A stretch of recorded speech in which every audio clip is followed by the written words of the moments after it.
Una de las personalidades más interesantes y menos estudiadas de la Revolución Mexicana es sin duda alguna el general de origen hidalguense Felipe Ángeles.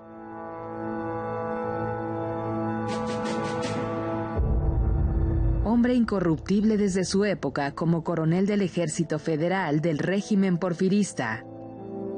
Felipe Ángeles fue uno de los pocos altos mandos militares de la dictadura que se sumó a la lucha de Francisco y Madero. Combatió a los insurrectos en la Ciudadela y defendió personalmente a Madero y a Pino Suárez en el desenlace trágico de la Decena Trágica. Rompió con el golpista Victoriano Huerta, mejor conocido como el Chacal, y se sumó a la lucha del ejército constitucionalista encabezado por Venustiano Carranza. Fue el subsecretario de Guerra del Carrancismo y se integró a la legendaria División del Norte con Francisco Villa. La fusión entre el militar científico como Felipe Ángeles con el genio guerrero de Francisco Villa produjo las victorias en las batallas más importantes de la Revolución Mexicana. En Torreón, San Pedro de las Colonias, Saltillo y sobre todo, el triunfo de Zacatecas que marcó el parteaguas de la lucha en contra del huertismo.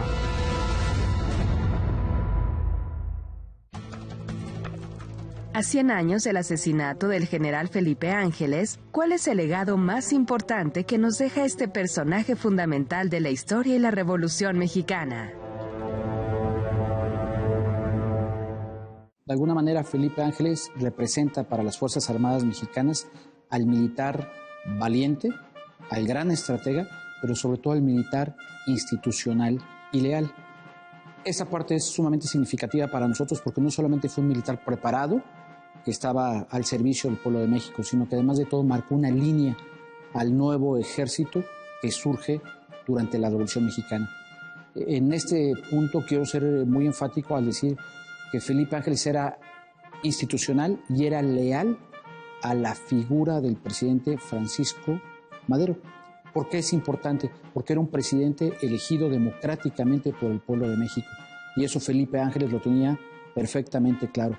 Cuando se viene el cisma entre el ejército federal y la figura del presidente Madero, Felipe Ángeles no duda en ser leal a la investidura presidencial y por ende se une a la Revolución Mexicana. ¿Por qué? Porque él es leal al pueblo de México.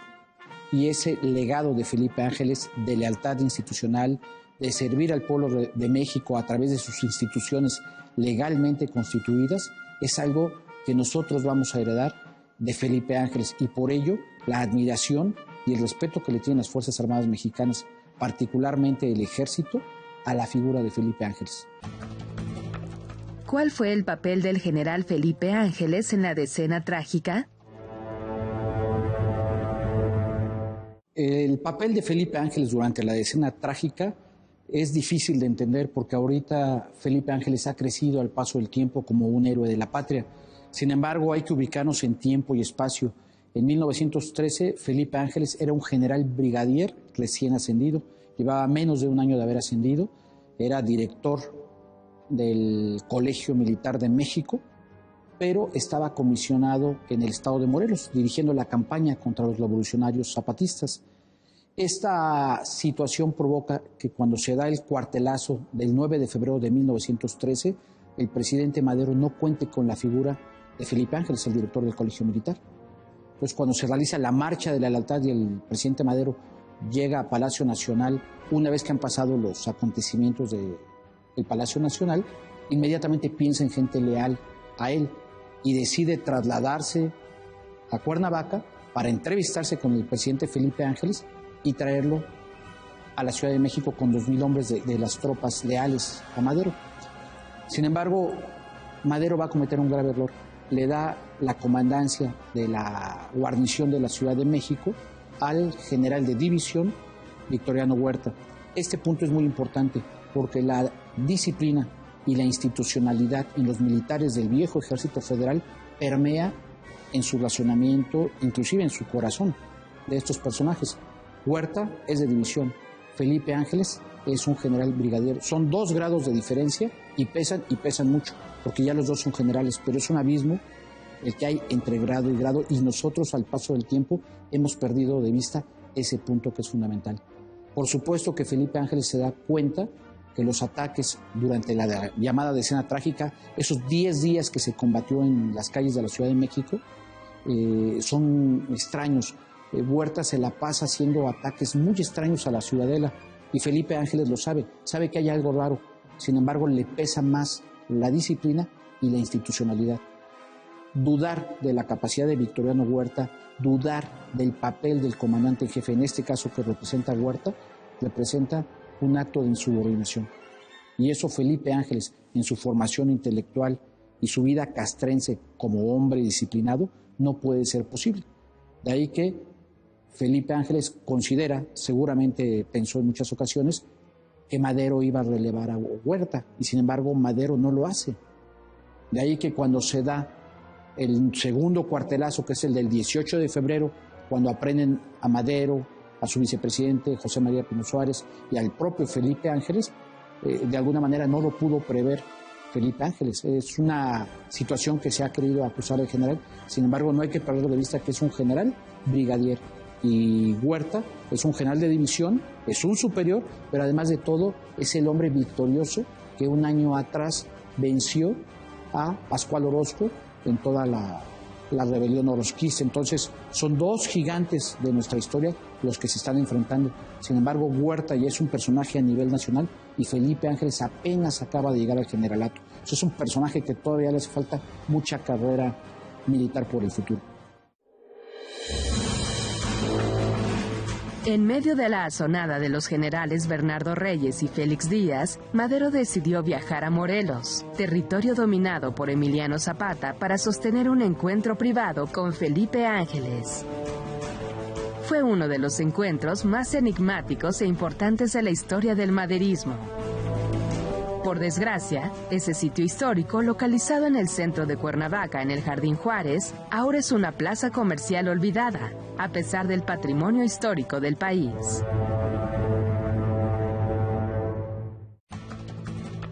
¿Qué fue lo que platicaron Francisco I. Madero y Felipe Ángeles en Cuernavaca? De alguna manera, Felipe Ángeles tiene una relación con Madero muy estrecha. En 1912, ya con la presidencia de Madero en forma, lo manda a traer de Europa, siendo coronel, lo asciende a general brigadier y lo hace director del Colegio Militar. Durante su estancia en Chapultepec, donde se encontraba la residencia oficial del presidente Madero, y obviamente que al mismo tiempo era sede del Colegio Militar de México, pues ahí los dos personajes hacen una gran amistad. Salen a cabalgar todas las mañanas, tienen pláticas muy estrechas y ahí se va dando una amistad independientemente de los cargos que desempeña cada uno de ellos. Se da cuenta Ángeles que puede tener una amistad con Madero y al mismo tiempo va abrevando esas ideas democráticas de Madero. Obviamente también Madero va conociendo al hombre institucional, al hombre leal, al hombre valiente que representa a Ángeles, y esa amistad provoca que cuando Madero tiene que de alguna manera sofocar la rebelión de Emiliano Zapata en el estado de Morelos, con todos los excesos que cometió el ejército federal, entre ellos varios crímenes en contra de la población, pues piense Madero que la persona idónea es Ángeles, que es un hombre muy respetuoso de la vida humana y es un hombre muy institucional y que obedece órdenes al pie de la letra, pero también es un hombre que tiene un gran pensamiento para ser flexible en el cumplimiento de esas órdenes. De ahí que cuando lo manda a Felipe Ángeles a combatir a los zapatistas, Felipe Ángeles tiene un gran papel, empieza a pacificar la zona y aunque tiene enfrentamientos con las fuerzas zapatistas, lo hace de una manera muy respetuosa de las leyes, muy respetuosa, podríamos decir, de los derechos de las personas y sin cometer excesos. Eso provoca que Ángeles se gane el respeto de los zapatistas, pero también la admiración del propio presidente Madero. De ahí que cuando se viene el cuartelazo de febrero de 1913 y Madero se traslada a Morelos, el presidente Madero está cometiendo un error hasta cierto punto grave. En primera, sale a una zona muy peligrosa que era el estado de Morelos, obviamente donde está lleno de enemigos que eran los zapatistas, y obviamente se expone. Eso nos habla de que Madero era un hombre valiente, pero al mismo tiempo hasta cierto punto imprudente, por no decir un poco ingenuo políticamente. Cuando platican allá en el estado de Morelos, de alguna manera le informa a Ángeles cuál es la situación que está pasando en la Ciudad de México y lo trae a la Ciudad de México con unos 2,000 hombres de las fuerzas de la Brigada de Ángeles que estaban allá en Morelos. Sin embargo, se le presenta un problema de carácter militar al presidente. No puede nombrar a un general brigadier comandante de la guarnición cuando hay generales de división. O sea, simplemente no es posible. Por muy presidente que haya sido Madero, hay una cadena de mando y hay una estructura militar que se tiene que respetar a fin de no romper la disciplina que es fundamental para cualquier ejército. Y en este caso, pues Madero ya había cometido el error de nombrar a Huerta. Cuando Madero se da cuenta de los errores de Huerta, debió de haber ordenado un cambio. Tenía a su general secretario de Guerra y Marina, tenía a otros divisionarios a la mano, o simple y sencillamente pudo haber nombrado a Ángeles y sin embargo no lo hace, ¿no? El prestigio que tiene Huerta en ese año de 1913 es muy grande, es un general victorioso, es un general con mucho poder al interior de las Fuerzas Armadas, particularmente el Ejército Federal, y eso nos explica por qué Madero tarda en reaccionar ante la figura de Huerta y por ende el por qué Felipe Ángeles se ve imposibilitado de actuar de una manera más abierta y más firme durante los días de febrero de 1913. ¿Qué es lo que impulsa al general Felipe Ángeles a tratar bien a los zapatistas? ¿Esa experiencia es producto de un ejército moderno o es una convicción personal? En el caso de Felipe Ángeles, lo que lo impulsa a tratar bien a los zapatistas es que es un hombre pragmático. Las órdenes se deben de cumplir sin cuestionarse en el modelo del Ejército Federal. Sin embargo, hay que ser muy inteligente al momento de cumplirlas. Los detalles de ejecución, del cumplimiento de esas órdenes, Ángeles lo tiene muy claro.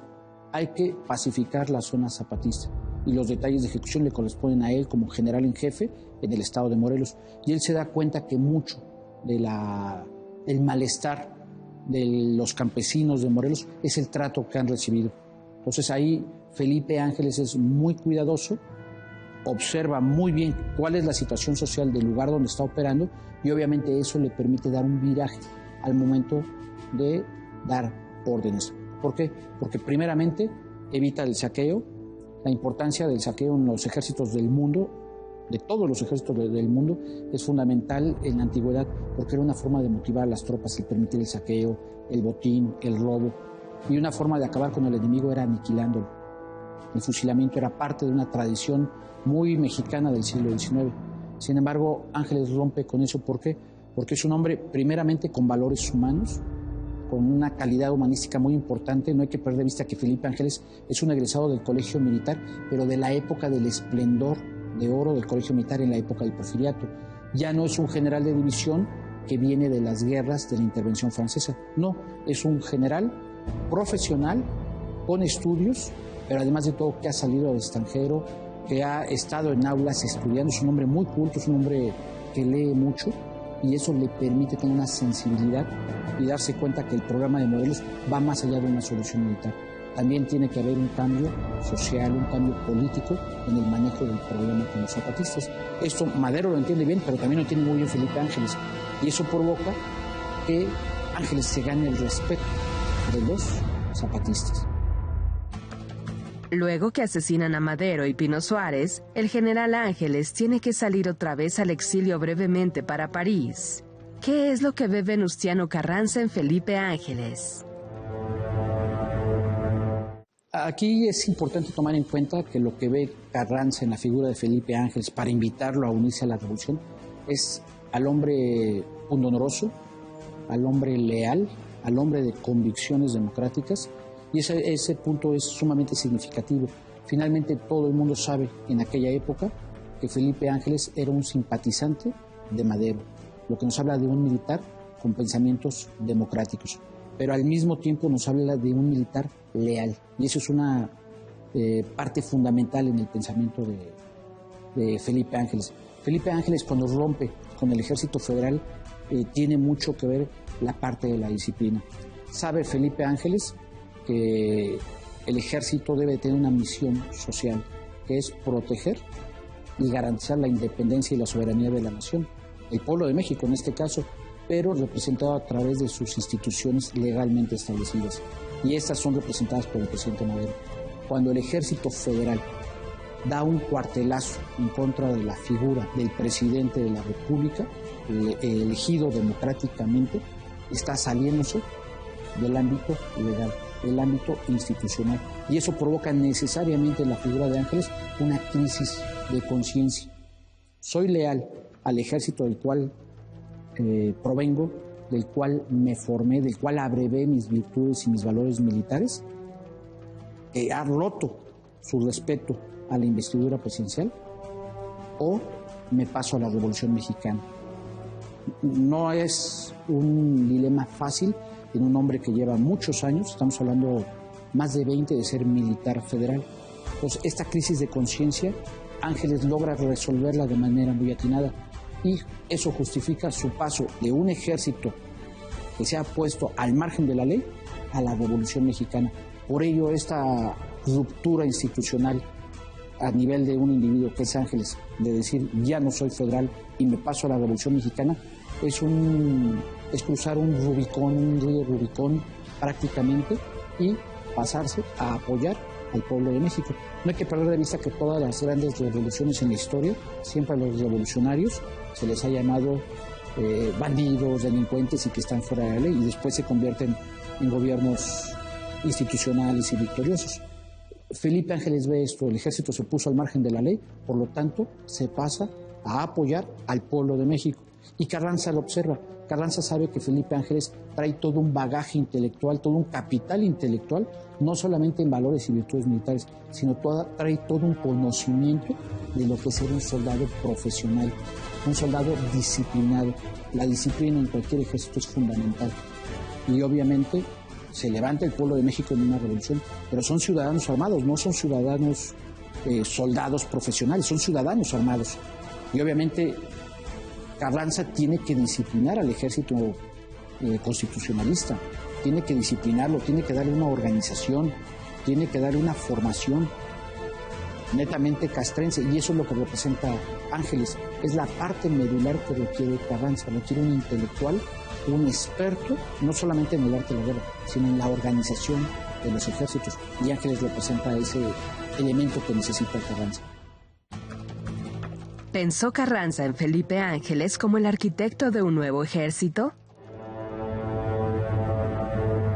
Indudablemente Carranza pensó en que Felipe Ángeles podía ser un elemento fundamental para darle cohesión, formación orgánica al ejército constitucionalista. Y por eso lo manda a llamar, y Felipe Ángeles acepta gustoso el colaborar con Carranza. Sin embargo, las personalidades son muy disímbolas. Carranza, aunque es un héroe de la patria, es quien dirige la Revolución Constitucionalista, es el hombre pensante de la Revolución Constitucionalista, que por cierto tuvo un gran maestro que se llama Benito Juárez. Todos los pasos que va dando Carranza, los manifiestos, los decretos, las órdenes que da, todas están inspiradas en Benito Juárez. Carranza no crea nada nuevo, simplemente va adaptando los pasos que dio Benito Juárez en el pasado, los va adaptando Carranza al momento que le toca vivir. Y es ahí donde entra la figura de Felipe Ángeles. Felipe Ángeles es un militar profesional, pero también es un demócrata. Lo abrevó de Madero, y sin embargo Carranza, cuando toma el papel de primer jefe del ejército constitucionalista, es un personaje que sabe el valor de la disciplina, pero también el valor de la subordinación, y no le gusta que lo cuestionen. Pues cuando empieza a tener diferencias con Felipe Ángeles es por la formación del ejército constitucionalista. Y por otro lado entra un elemento que es fundamental, que es Álvaro Obregón. Álvaro Obregón es un hombre que no es carrancista, obviamente reconoce el primer jefe, pero no es un carrancista, él es un sonorense que trae toda una concepción de lo que debe ser un ejército, y obviamente trabajar con un viejo federal o un ex federal no le gusta a los revolucionarios, y menos a un hombre como Obregón, ¿no?, que tiene una ambición hasta cierto punto entendible para su tiempo. De ahí que las diferencias que tiene Carranza con Ángeles y los celos del propio Obregón hacia la figura de un ex federal, del prestigio de Ángeles, explican el por qué sale del gobierno carrancista la figura de Ángeles. ¿Hay una diferencia fundamental entre Carranza y Ángeles o son simplemente percepciones o estrategias y tácticas diferentes?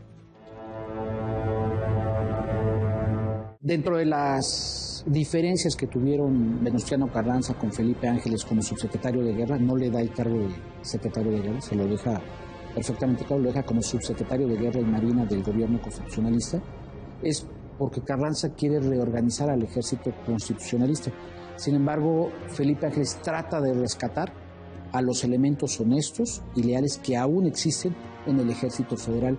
Sin embargo, Carranza era un hombre de decisiones drásticas, decisiones firmes, y de alguna manera él tiene perfectamente claro que quien derribó al gobierno de Madero fue el ejército federal y por ende ese ejército tiene que ser disuelto, tiene que desaparecer.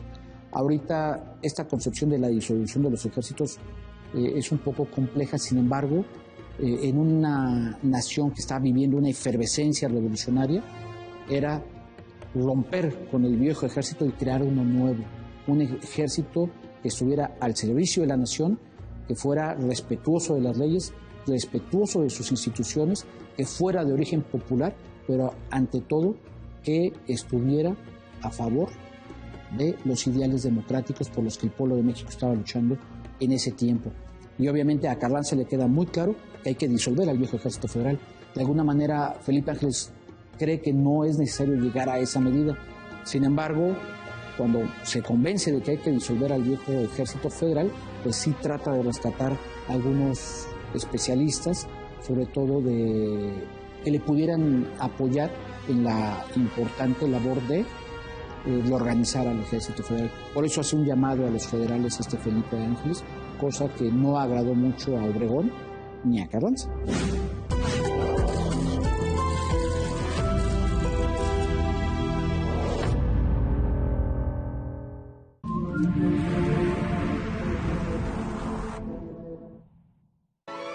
Sensibilidad, pasión y un gran liderazgo.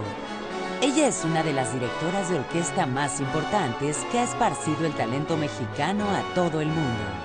Alondra de la Parra. Concierto Alondra de la Parra. Domingo, 17:30 horas.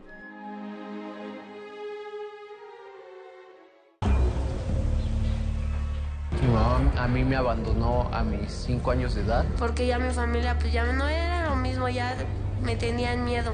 Fue mucha violencia. Historias en torno a las causas, consecuencias y las luchas contra las adicciones. Un día fueron los de Coruña y ese día yo les comenté de Lupita. Y yo les dije que yo quería una ayuda para ella.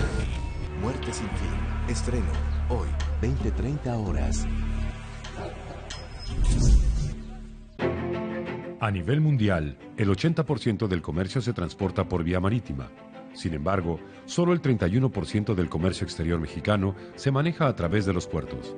Para aprovechar este potencial, estamos impulsando las carreteras marítimas, el cabotaje y la educación náutica. Vamos a convertir a los puertos y la marina mercante en motores del desarrollo costero regional. Coordinación General de Puertos y Marina Mercante. Gobierno de México.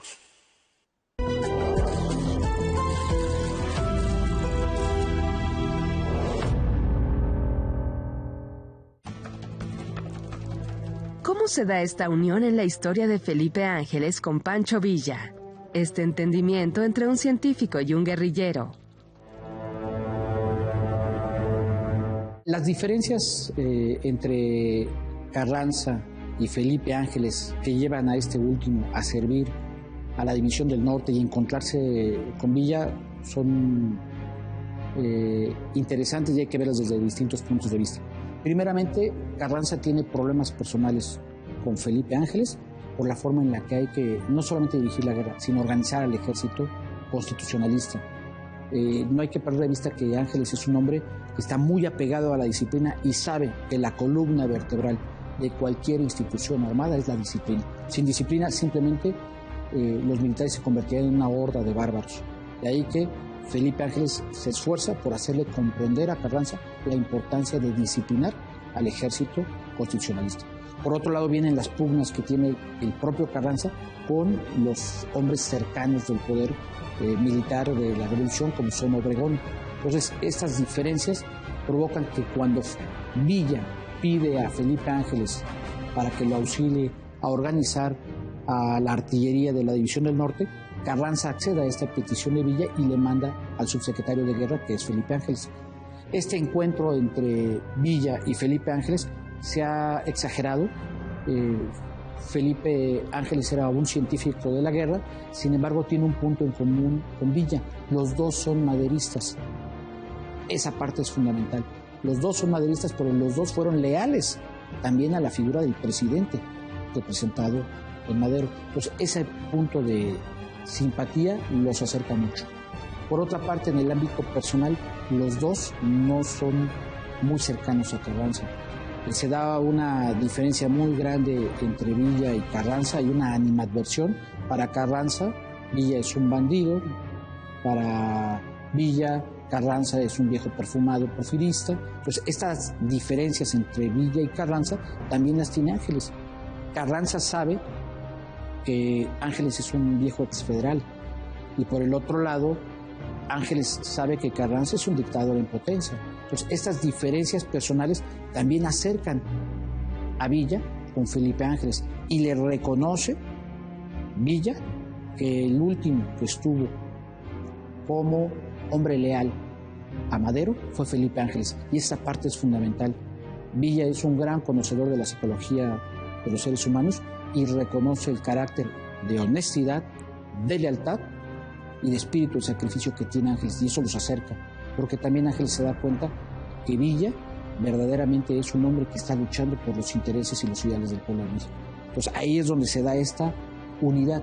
Eso nos explica las grandes victorias de la División del Norte, que de alguna manera no solamente se da por los norteños valientes que participan en la División del Norte, sino también el toque del comandante, en este caso representado por la figura de Ángeles, y el caudillismo de Pancho Villa. La División del Norte sin el carisma de Villa no se podría entender, pero las grandes victorias de la División del Norte también sin Ángeles será difícil de entenderlas.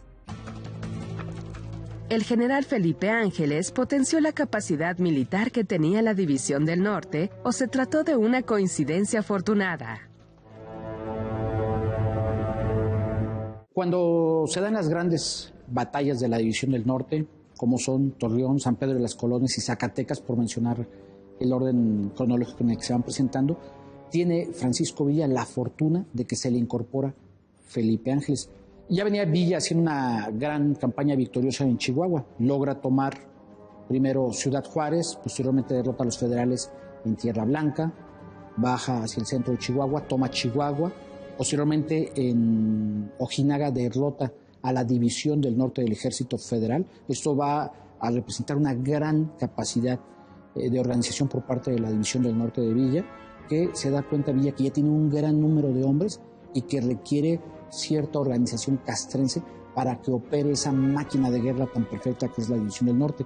En ese momento es cuando se incorpora Felipe Ángeles y ayuda necesariamente a Villa y a los generales villistas, gente de gran capacidad militar, a darle una organización y una cohesión en materia de disciplina a la División del Norte.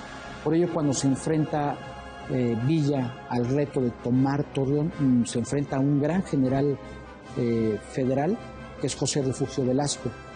Aquí el objetivo de Villa no es tomar Torreón, es destruir y aniquilar a la división del Nazas del Ejército Federal. En este enfrentamiento que se da de Villa contra José Refugio Velasco en Torreón, son dos generales muy brillantes, un federal muy preparado y de gran prestigio, y por otro lado el gran guerrillero que ya cuenta con la figura de Ángeles. Aquí Ángeles hace un gran esfuerzo por darle cohesión a la artillería de la División del Norte, por potenciar lo fundamental de esta arma, que es la artillería, y que tiene una gran participación en Torreón. Sin embargo, cuando se da cuenta, después de varios días de combates, el general José Refugio Velasco, que no puede sostener Torreón, hace lo que le llamamos en términos militares una retirada de manual. Es decir, pone a toda la caballería del Ejército Federal frente a las tropas de Villa, y eso provoca que Villa pierda la visión de lo que está pasando atrás. Y en la ciudad están saliendo los trenes rumbo al sur con toda la división del Nazas del Ejército Federal. Villa se sorprende, detiene los ataques, y cuando está consultando qué está pasando en Torreón, se retira la caballería federal y es cuando se da cuenta Villa que se le ha escapado la división del Nazas. Va a ocupar Torreón, la perla de la joya lagunera, pero no logra su objetivo, que era aniquilar a la división del Nazas. De ahí que Ángeles, que es un gran conocedor del arte de la guerra, es un federal que conoce a sus compañeros exfederales, insiste a Villa que vaya en persecución de la división del Nazas y la alcanza en Paredón y en San Pedro de las Colonias y la acaban aniquilando. De ahí que este empuje que le da Ángeles a Villa y a la división del norte para salir en persecución de los federales es fundamental. Ya Villa se da cuenta de la capacidad que tiene Ángeles y a la simpatía mutua que tienen provoca que se convierta en un gran respeto entre los dos personajes y creen ese binomio indestructible que es la figura de Villa y Felipe Ángeles. ¿Por qué es tan importante la batalla de Zacatecas? Es decir, militar, política e históricamente, ¿qué representó esa batalla y esa fusión entre Francisco Villa y Felipe Ángeles? Es, en términos militares, la batalla más perfecta desde el punto de vista del arte de la guerra. ¿Por qué? Porque Villa, cuando recibe la orden de Venustiano Carranza de mandarle primero 3,000 y luego 5,000 hombres a Pánfilo Natera, el general en jefe de la división del centro del ejército constitucionalista, se da cuenta que hay un asunto más allá de la cuestión militar. Carranza se está dando cuenta que la figura de Villa está creciendo, no solamente en términos militares, sino en términos políticos. Y obviamente Carranza no puede permitir que crezca demasiado la figura de Villa, porque se va a convertir de alguna manera en un problema político más adelante. Y como primer jefe, con Venustiano Carranza no lo puede permitir. De ahí que decide que el héroe de Zacatecas tiene que ser Pánfilo Natera y le quiere solamente un apoyo de la división del norte. Primero de 3,000 y luego de 5,000 hombres que ordena Venustiano Carranza. Sin embargo, Villa se niega a mandar ese apoyo. Se da un intercambio de telegramas entre Villa y Carranza, donde Villa se niega a mandar el refuerzo y le dice a Carranza que hay que marchar toda la división del norte a Zacatecas. Y Carranza le dice, no, cumple usted la orden que se le está dando. Sin embargo, tenemos que ubicarnos muy bien que estamos hablando de ciudadanos armados, no son militares profesionales. El concepto de subordinación y de disciplina no lo entienden los ciudadanos armados de manera tan fácil.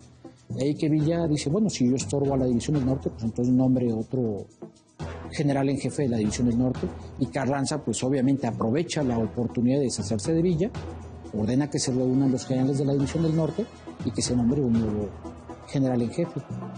El que logra darse cuenta políticamente del riesgo que representa la ruptura de que Villa renuncia a la jefatura de la división del norte es Felipe Ángeles. Y Felipe Ángeles convence a los generales de la división del norte, primeramente de que no acepten la renuncia de Villa, segunda, que no se disgreguen. Existía el riesgo muy grave de que la división del norte se fracturara y se atomizara, lo que hubiera dejado a la revolución sin un poderoso ejército por un lado. Y por otro lado, que se insubordinara la propia división del norte y atacara a Carranza, alguno de los generales villistas, que tampoco era el caso.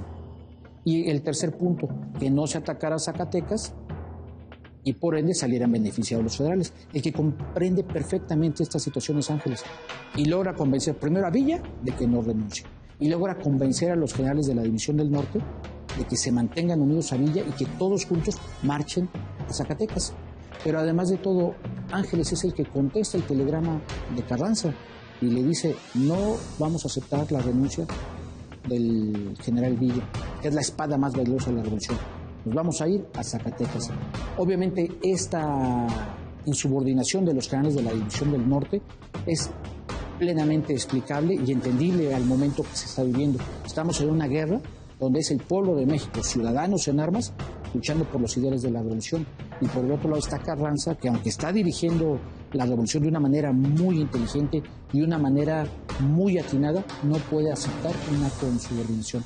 Esta insubordinación de la división del norte, dirigida en este caso por el propio Felipe Ángeles, Carranza no se lo puede perdonar. Y lo va a guardar y lo va a atesorar en su corazón durante años y va a buscar el momento exacto para cobrarle esta factura a Felipe Ángeles. Cuando avanza la división del norte rumbo a la ciudad de Zacatecas, el mérito de Francisco Villa es no tomar el mando de la batalla. Manda como avanzada a sus generales, entre ellos va Felipe Ángeles, y quien organiza el dispositivo de batalla es Ángeles, desde la marcha de aproximación hasta la llegada a Zacatecas y la colocación de las piezas de artillería y el número de hombres que van a participar. Estamos hablando de un aproximado de unos 22.000 a 23.000 villistas contra 12.000 federales, dirigidos por un general muy inteligente por parte del Ejército Federal, que es Luis Medina Barrón.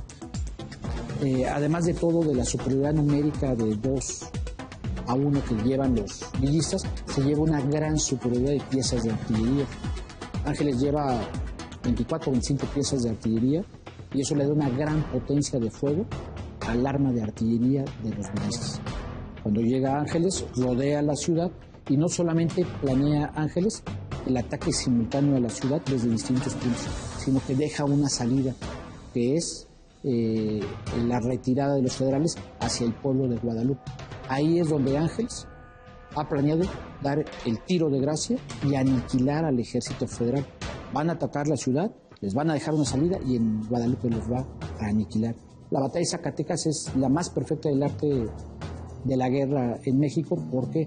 Porque es una batalla que tiene todos los principios del arte de la guerra presentes, como son acción ofensiva, concentración y economía de fuerzas, sorpresa, seguridad, por mencionar algunos de los principios. Pero además de todo, todas las fases del combate están presentes. Hay una marcha de aproximación, hay un ataque, hay un empeño, hay una persecución completas, por mencionar otros principios de la guerra. De todas las batallas de la Revolución Mexicana, yo me atrevería a decir que es la batalla más perfecta, militarmente hablando. Obviamente hubo una gran cantidad de muertos, un número tremendo, 6-7 mil muertos por parte de los federales y un número similar por parte de los villistas. O sea, el número de muertos fue muy alto. En términos castrenses es una gran batalla, pero por supuesto que es lamentable el número de vidas que se perdieron ahí. Finalmente son mexicanos los que se están enfrentando y eso es triste, ¿no? ¿Cuáles son las reverberancias militares que tiene la batalla de Zacatecas para la División del Norte, para el ejército constitucionalista y obviamente para la figura del general Felipe Ángeles? La importancia de la batalla de Zacatecas hay que verla desde varios puntos de vista. Primeramente, desde el punto de vista del arte militar, representa no solamente una gran victoria para la División del Norte, sino una gran victoria para la Revolución Mexicana, porque en Zacatecas se rompe la columna vertebral de todo lo que es el Ejército Federal, que prácticamente ya se queda sin forma de defender el centro del país. De ahí que al haber destrozado a las fuerzas federales en Zacatecas, queda abierta la entrada a la capital de la República y a todo lo que es la región del Bajío. Esa sería la reflexión en el punto de vista militar. Por otro lado, en términos políticos, la figura de Villa se proyecta ya no nada más a nivel nacional, sino a nivel internacional. ¿Por qué? Porque se le llega a llamar como el Napoleón mexicano, se llega a conocer la figura de este personaje a nivel mundial, o sea, proyecta a Villa de una manera impresionante, ¿no? Y por otro lado, también molesta mucho a Carranza. Obviamente Carranza está contento por la victoria militar a favor de la revolución, pero está muy molesto porque de alguna manera se da cuenta que Villa se está ensoberbeciendo y eso va a provocar un problema de disciplina y de subordinación por parte del general revolucionario en contra de la figura del primer jefe del ejército constitucionalista. Entonces tiene varias repercusiones. También Victoriano Huerta se da cuenta que ya no tiene un ejército que oponerle a los revolucionarios. Piensa en las tropas que tiene en el estado de Jalisco, pero estas son derrotadas por Obregón en la batalla de Orendain y en Tres Castillos, y obviamente pues se queda Huerta sin tropas y no le queda más que renunciar a la presidencia de la República y salir rumbo al exilio. Sin embargo, yo me atrevería a decir que el punto de inflexión de la Revolución Mexicana en la lucha del viejo régimen porfirista huertista en contra de la Revolución Constitucionalista es Zacatecas. ¿Qué es lo que esperaba Felipe Ángeles realmente al triunfo de la Revolución Mexicana? Lo que esperaba Felipe Ángeles, el triunfo de la Revolución Mexicana, era crear un nuevo estado de cosas, como todo el mundo lo esperaba en la Revolución. Esperaba mejoras sociales, indudablemente. Sin embargo, creo que en este momento la guerra es lo que tiene en mente a Felipe Ángeles, y está él tan ocupado en perfeccionar a la División del Norte, en colaborar con la figura de Villa en estos momentos tan álgidos de la Revolución, que no trae una idea muy clara de qué es lo que va a pasar al triunfo de la Revolución. Yo creo que esa parte todavía Felipe Ángeles no la tiene tan clara, ¿no? Por su carácter apolítico y su formación netamente castrense. ¿Cuáles fueron las principales diferencias entre Francisco Villa y Felipe Ángeles tras la batalla de Celaya? Las diferencias entre Villa y Ángeles respecto a la batalla de Celaya, que son dos en realidad, no es una, son dos batallas de Celaya, es el momento en el que se van a dar. En el año de 1915, ya cuando está la ruptura entre la revolución constitucionalista liderada por don Venustiano Carranza y por el otro lado el gobierno convencionista integrado netamente por zapatistas y villistas, son dos proyectos de nación los que se están enfrentando. Sin embargo, para poder imponerse se requiere la victoria militar. Y obviamente en este punto se ha hablado mucho del mito de la superioridad de las fuerzas villistas y zapatistas sobre las fuerzas carrancistas, lideradas en este caso por Álvaro Obregón. Tiene un serio problema Villa que los historiadores luego han dejado de lado, que es la carencia de municiones. Villa tiene un serio problema con las municiones, no tiene municiones, y tiene una escasez y tiene que irlas a buscar a algún lado. De ahí que al acercarse Obregón al Bajío, Villa lo sale a buscar a la zona de Irapuato.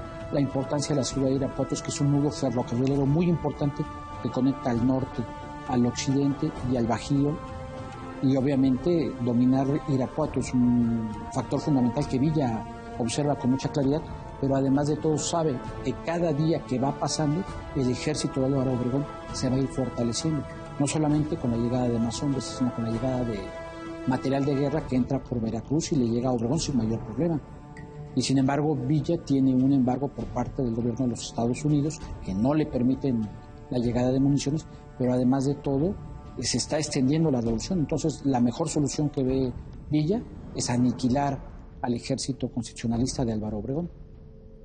Ahí es donde Felipe Ángeles le recomienda a Villa que no persiga a Obregón, que no lo vaya a buscar el Bajío, que mejor espere que Obregón se acerque hacia el norte, a Durango, hacia Chihuahua. Y Villa dice, no, voy a buscar a Obregón. Aquí entra mucho varios aspectos, como es la composición del terreno. El terreno en los puntos cercanos a la ciudad de Celaya son terrenos muy accidentados. Eso Obregón lo sabe y sabe que Villa no va a poder utilizar la caballería como lo hace comúnmente, por un lado. Por otro lado, aunque hay una superioridad ligeramente numérica por parte de los villistas, Obregón trae una superioridad en materia de ametralladoras y de municiones. Está con un buen número de municiones y eso de alguna manera equilibra a los dos ejércitos contendientes. Sin embargo, se ve definitivamente la ausencia de Ángeles en las batallas de Celaya. Lo que hacen los dos ejércitos es Villa ataca Celaya de manera frontal y la trata de desbordar. Obregón lo va conteniendo y después de más de 30 y tantas horas de combate, Obregón lanza una contraofensiva, una maniobra doble que provoca que se rompa el dispositivo villista y se repliegue Villa. Son dos batallas donde en las dos Obregón va a maniobrar sobre Villa y va a romper este mito de la invencibilidad de la División del Norte y del propio Villa, ¿no? Sin embargo, ahí empieza el declive de la División del Norte. Vendrían otras batallas como Trinidad, León, Santana del Conde, donde lo que va Villa haciendo es desgastarse, ¿no? ¿La derrota de Celaya es también una derrota para Felipe Ángeles?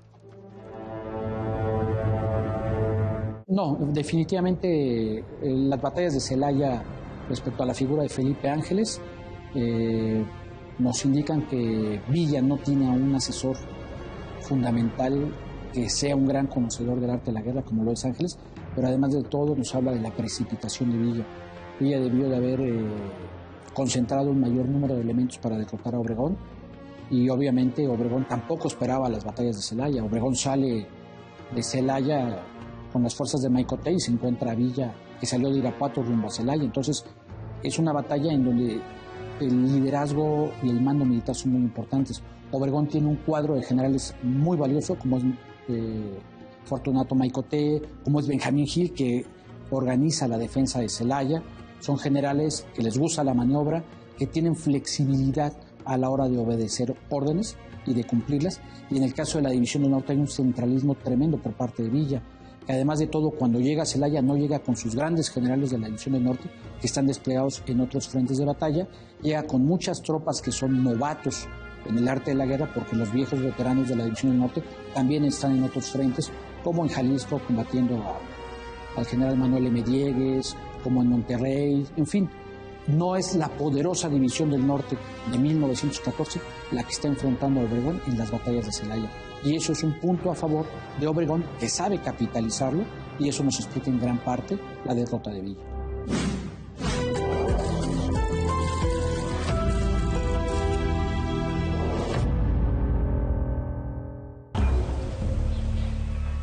Mi mamá a mí me abandonó a mis 5 años de edad. Porque ya mi familia pues ya no era lo mismo, ya me tenían miedo. Fue mucha violencia. Historias en torno a las causas, consecuencias y las luchas contra las adicciones. Un día fueron los de Coruña y ese día yo les comenté de Lupita. Y yo les dije que yo quería una ayuda para ella. Muerte sin fin. Estreno hoy, 20:30 horas. Es normal reírte de la nada. Es normal sentirte sin energía. Es normal querer jugar todo el día. Es normal sentirte triste sin razón. Es normal enojarte con tus amigos o con tus papás. Pero también es normal sentirte feliz, jugar con quien tú prefieras y a lo que a ti te gusta. Disfrutar de videojuegos, pero también de tu imaginación. Es normal ser tú, único. Así que escúchate, siente quién eres y disfrútalo. No necesitas nada más. Nada. Juntos por la paz.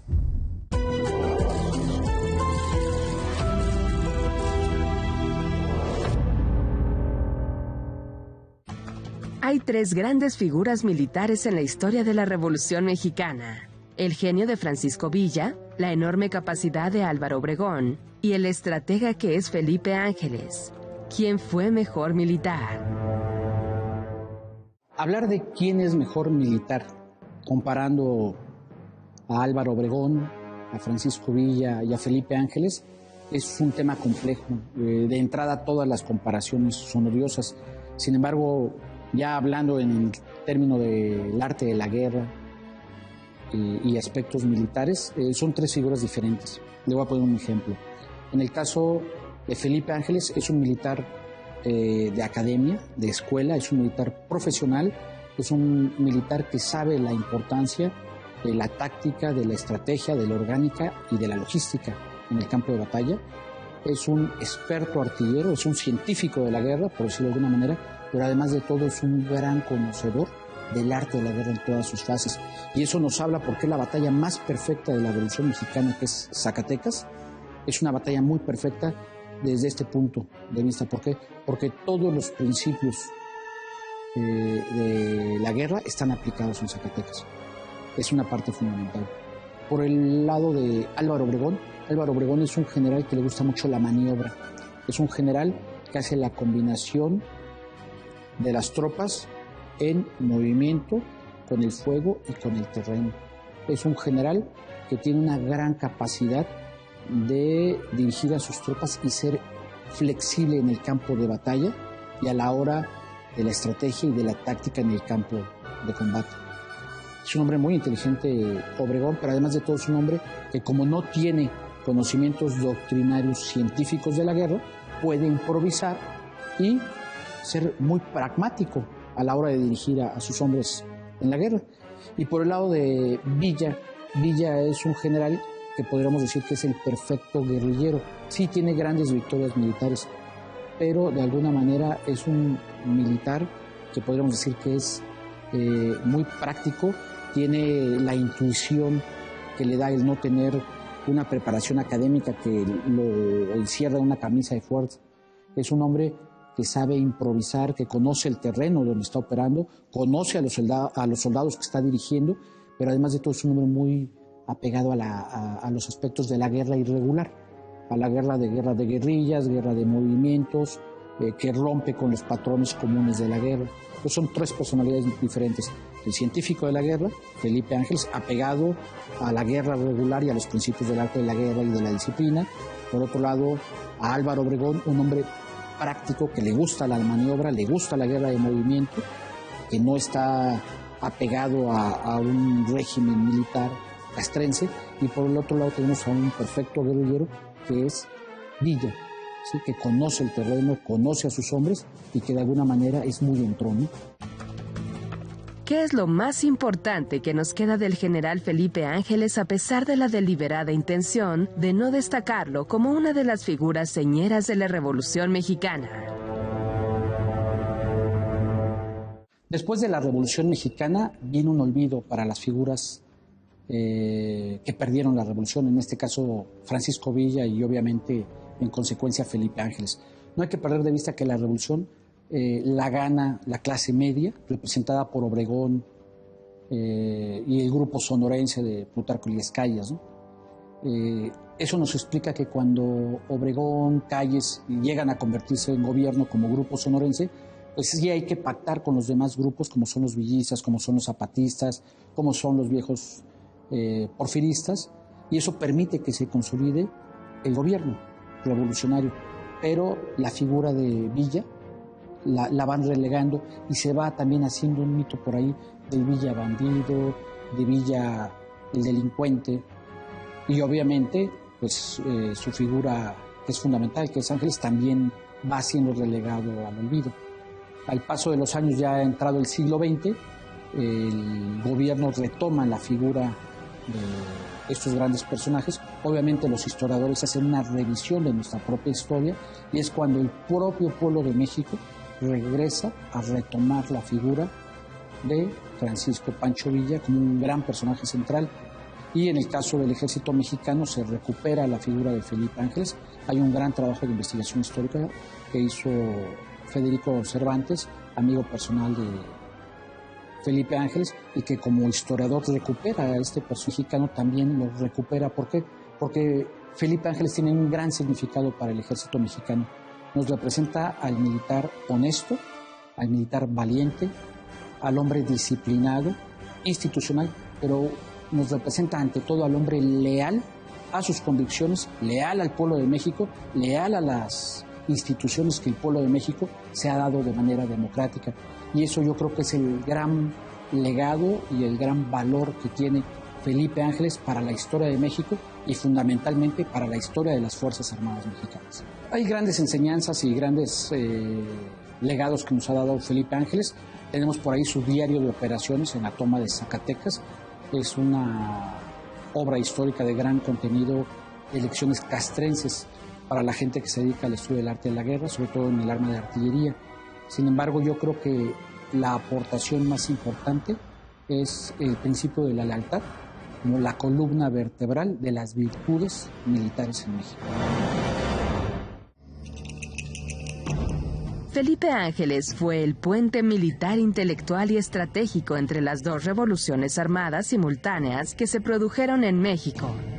La política institucional, encabezada por Venustiano Carranza, con quien tuvo similitudes y diferencias insalvables que llevaron a su juicio y fusilamiento en 1919, y con la revolución social y agraria de los vaqueros, mineros y campesinos del norte, encabezada por Francisco Villa y también por los campesinos, artesanos y trabajadores del sur, liderados por Emiliano Zapata, quien tuvo siempre respeto por Felipe Ángeles.